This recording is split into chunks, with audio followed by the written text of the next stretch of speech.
Let's bring in now Republican Congressman James Comer of Kentucky. He's chairman, of course, of the House Oversight and Accountability Committee. Congressman, wonderful to have you here with us today. And first of all, I want to get to the nomination of Kash Patel. It's causing, as you would predict, of course, palpitations among many Democrats, among them Senator Chris Murphy. And I just want to play a soundbite of what he said about Kash Patel's nomination earlier today.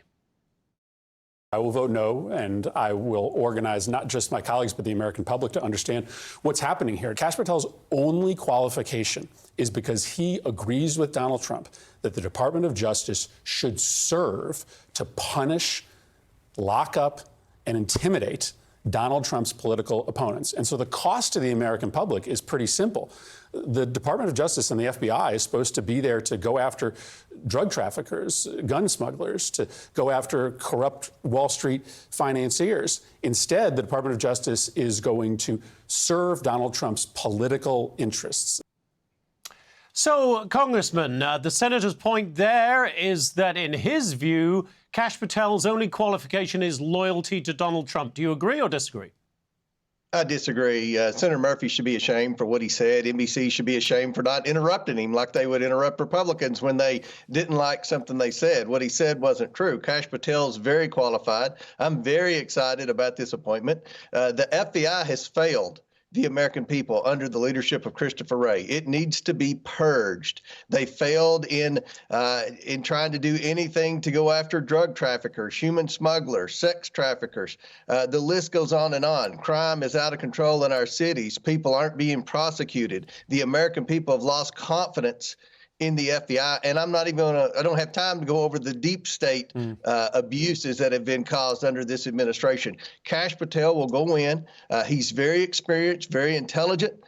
He knows exactly what needs to be done at the FBI, and I can't think of a better person to go in and lead the reform of the FBI than Kash Patel.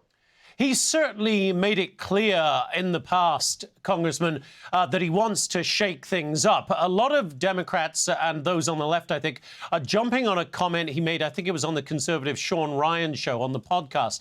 He said that he would close down the FBI's Hoover building in D.C. And replace it with would turn it into what he called Museum of the Deep State. That obviously raised a lot of concerns. But what he followed it up by saying that isn't played on certain other networks is that he would send those 7,000 agents who are based at the Hoover building out to solve crimes. He said, I would tell them, go be cops, you're cops. And then presumably that is something that you support entirely. Get out there and solve crimes and do less of this intel work that seems to have got the FBI in trouble sometimes.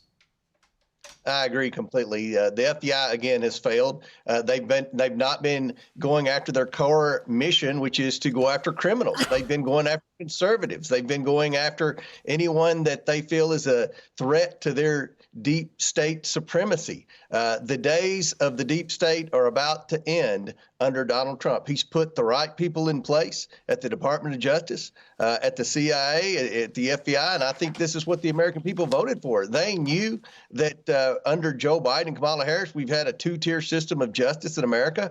Juries across America have lost confidence in FBI testimony. I mean, the whole reputation of the FBI is so tarnished. It's going to take someone like Kash Patel to go in, who's very competent, very experienced, knows what he's doing, and to go in and disrupt the FBI and put people in place that are going to do the job the American people expect the FBI to do. So, Congressman, turning to your role as chair of oversight, you're planning on meeting, as I understand it, this coming week with Elon Musk and Vivek Ramaswamy in their roles as heads of the Department of Government Efficiency, DOGE. What do you expect to get out of that meeting? What kind of agreements and work do you want to do in conjunction with DOGE? Well, we certainly have a staff ready to go. A lot of what DOGE has been focused on, we've been trying to accomplish in the U.S. House of Representatives. Of course, we didn't have a Senate. A lot of Republicans would view the imminent failure in the Senate as a disincentive to push forward with a lot of good government legislation. Now there's no reason not to give the American people what they voted for in November, and that's good government, and that's what DOGE stands for. We're going to work with them and coordinate with them.